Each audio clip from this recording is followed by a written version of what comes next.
Globally, we consume over 150 million tons of seafood annually. In South Africa, Johannesburg has the largest demand on this natural resource, even though they have no coast of their own. Standing at Orlando Towers in Soweto, which marks the beginning of this epic journey from Soweto to Sodwana in partnership with WWF SASSI, Explore for Knowledge. And this is the start of a journey that's been envisioned for the last 2 years to address the much needed crisis, if I can call it that, around the sustainable seafood industry in South Africa. To actually get young up-and-coming chefs in Johannesburg involved in sustainable seafood and for them to explore where their seafood comes from. We're going to some locations along the east coast of South Africa. We'll be getting into the water, we'll be getting on the water, and we'll be exploring that beautiful world beneath the surface. I've been in the seafood industry for more than 10 years. So this opportunity is going to help me in terms of growing and bring awareness on health seafood in my restaurant. Been in the culinary industry for almost 5 years, and I think my signature dish will be chicken and prawn curry with prawns and lots of prawns. Okay, this opportunity, I think I'm going to learn a lot from it. Take that back into the kitchen, teach them how to use sustainable seafood and stuff like that. And we had a long chat with the chefs, and the chefs saying, oh, I love prawns and I love sushi and I love serving Alaskan and Scottish salmon, you know, and these are species they need to know are sitting on an orange list and some of them sitting on a red list, just to get them so seriously embedded in the idea around sustainability so that they're conscious, it's top of mind when they make a dish, when they serve a dish, that they themselves feel good about the fact that we're saving the ocean by serving a dish properly.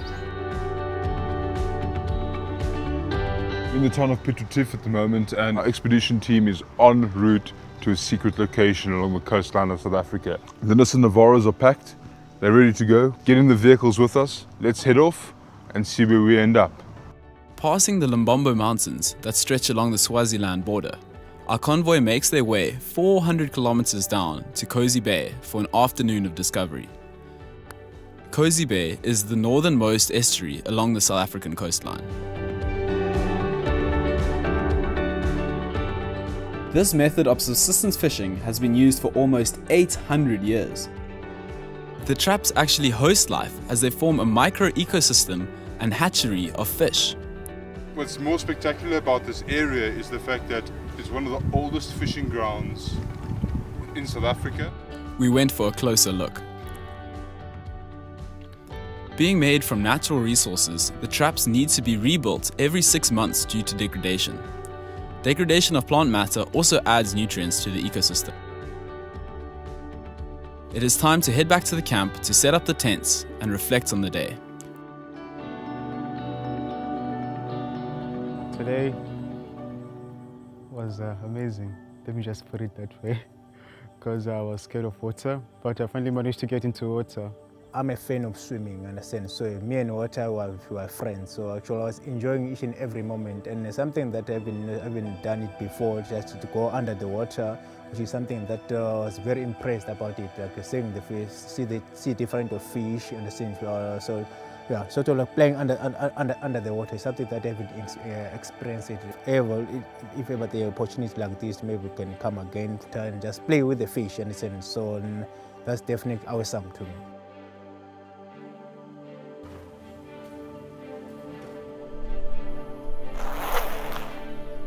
It's another early wake-up for everyone as we head down the coast for the next stretch of our adventure.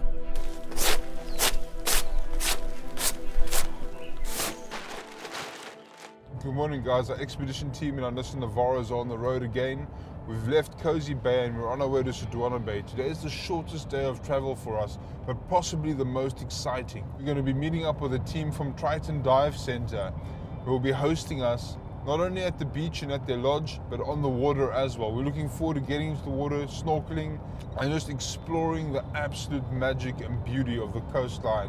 One of the very significant facts about this area is that it is a marine protected area. It has over 14 coral reefs, which have been around, estimated for about 4,000 years. So all these ecosystems work in harmony. And so what we need to understand is that coral reefs play a very vital role in sustaining the ocean's health. Very rare for us chefs to to get that opportunity to go actually inside the sea and have a look on the fish and the fish when they're alive, actually how the environment of living in the sea, in a sense. So that was quite exciting for me. After enjoying the beauty of these reserves, it's now time to enjoy their fruit. We saw some amazing things off Sodwana Bay today. We were snorkeling out in the waters. The ocean life there is vibrant and rich and alive. The reality is, though, that the oceans in general are under pressure. And that's why it's really important, whether you're throwing some fish over the coals, you're looking to quickly fry something up in a pan, bake something delicious, make sure you choose off the SASSI green list. That way, you know that you're actually supporting a fishery that's acting responsibly, being as sustainable as what they can, and you're ensuring the health of oceans. And what's going to be happening a little bit later tonight is a sustainable seafood braai. Frying my egg today, and I'll be serving it with shallow fried tomatoes, potato crisps, and a bit of mussel sauce. Now I will cook rooibos smoked hagfish with sort of like a Joburg style green salad as well, combination of roasted and onion potatoes.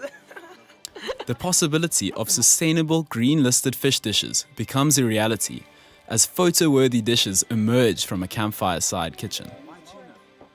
Our journey of discovery has taken us from the heart of Johannesburg to reconnecting with traditional fishing methods and diving in the oceans. Now our convoy takes us to an area of critical importance, a mangrove swamp. We're basically standing in one of the last pristine pockets of a mangrove swamp. But besides being really fascinating with the crabs and everything, mangroves are incredibly important for sustainability of fish species, and Chris is going to explain a bit more about that. Half, if not more, of all mangroves globally have been wiped out already. And there's a couple of reasons for that. One is shrimp farms or prawn farms. They would be ideally situated in areas where mangroves are. They're close to a water, you know, the tide comes up evenly, it's not a volatile coastline. So what happens quite often is they would cut this out to put a prawn farm in here, right? Then there's agriculture, so if it's not prawn farming, it's something else. And then like John mentioned, there's development as well. And that's led to them being recognized as critically important, and we're trying to save that which we have left.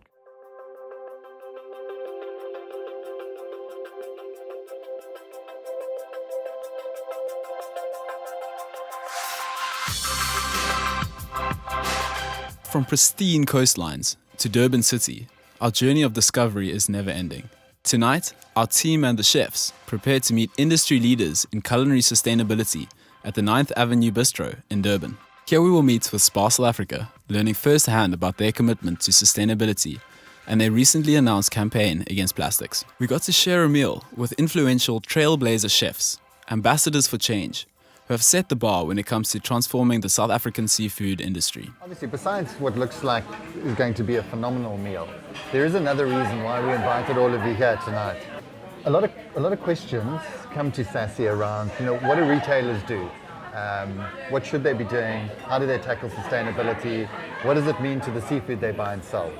And so to young chefs who are working their way up the ranks like these two, we thought it would be really useful to connect them to people who are sort of at the coalface of driving sustainability in a big retailer like Spa. So, and then that's one aspect. And then the other one is, you know, what are the inspirational chefs that have been around, that have worked with SASSI for a while? I think for the two chefs that we have spent this evening with, this trip has, for lack of other words, but changed their lives. And I've just been speaking to them and I said to them, you know, it comes down to you now getting back into your kitchens and actually making the difference. It's not about narrowing your menus or what you're able to do in the kitchen at all. It's really about exploring what you're able to do, what is available. It's not that easy here because people come here for fish and they often get upset when you don't have it. You know, if you're known for lovely fresh fish off the grill, you just have to be able to explain to people that sorry, there's nothing around at the moment. When there is, we'll have it. The Ashaka Marine World is home to the 5th largest aquarium in the world. This morning, the chefs look at marine life from a new angle.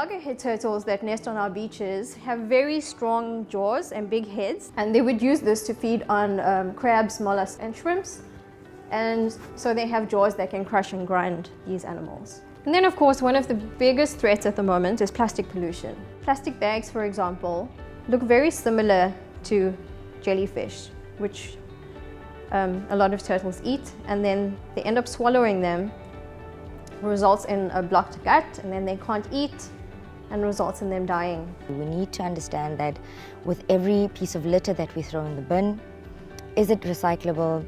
Is it really necessary to throw it in the bin? Can you reuse it at home, or can you actually take it to a different plant? So the reason why you need to think of these things is eventually they all end up in the ocean. And if we want to see a thriving ecosystem, which then speaks directly to a thriving human population, you must be cognizant of the fact that, do you really need to use a plastic straw? Do you really need to use single-use plastic bags? These are some of the little things that you can think about in order to help contribute to thriving ecosystems in the smallest of ways, but actually make a world of difference. Though seeing is believing, Prisha of Ashaka Marine World opened our eyes to the importance of conservation. The Nissan seahorse is endemic and unfortunately is the most endangered species of seahorse in the world. Obviously pollution being the main threat. While being blown away by the beauty of the exhibits, we soon learned that the only places along our coast with such diversity exist within marine protected areas, MPAs. We have some scientists doing research on MPAs, and we're seeing that by having MPAs, we're actually protecting areas outside of MPAs. Because the fish in MPAs are spawning, they're breeding, and then the juveniles are seeding the areas outside. So if we're actually having protected areas, it means the areas around there are starting to become more abundant in these fish species. So, I mean, I think that alone is the biggest justification to have MPAs, because they result in more fish. It was lovely having you guys with us today. I hope you had a fantastic time in the park and learnt a lot, getting up close with these amazing animals. And remember that a fish is not just a fish or a piece of meat on a plate. Of course. And thanks to WWF SASSI and to Explore for Knowledge. It's been a lovely day with you. After spending a day learning from experts around marine education, we are en route to Ocean Basket Ballito. Ocean Basket is one of South Africa's seafood giants, and we learnt about their commitment to serving sustainably sourced green-listed seafood. They see how important it is to treasure the oceans of our future. A perfect way to end a week of discovery, learning and networking, surrounded by the very craft that binds this journey together. After this journey, the chefs have committed to become SASSI ambassadors. So they have now the champion power to take this knowledge that they've learned and the experiences that they've gained to actually go back into the industry, to start chatting to their staff, chatting to the managers, and having these conversations will enable things to start changing. It's not going to happen overnight. It's not an overnight process, we know this, and we just expect that the conversation is going to happen. Feeling a weight on top of my shoulder to go back and try to implement that sustainable seafood, what does it mean. Actually something that won't maybe happen or change over the night, but actual way forward, what's the plan actually to try to make sure that whatever the seafood that are putting on the plate actually is on the green line. I still love prawns, but then learning about how they are farmed changed my mind a bit. Slowly but surely, maybe I would just let go of them and rather find an alternative to eat. You know, when we work in the restaurants, you just cook whatever you are supposed to cook, what they tell you to cook.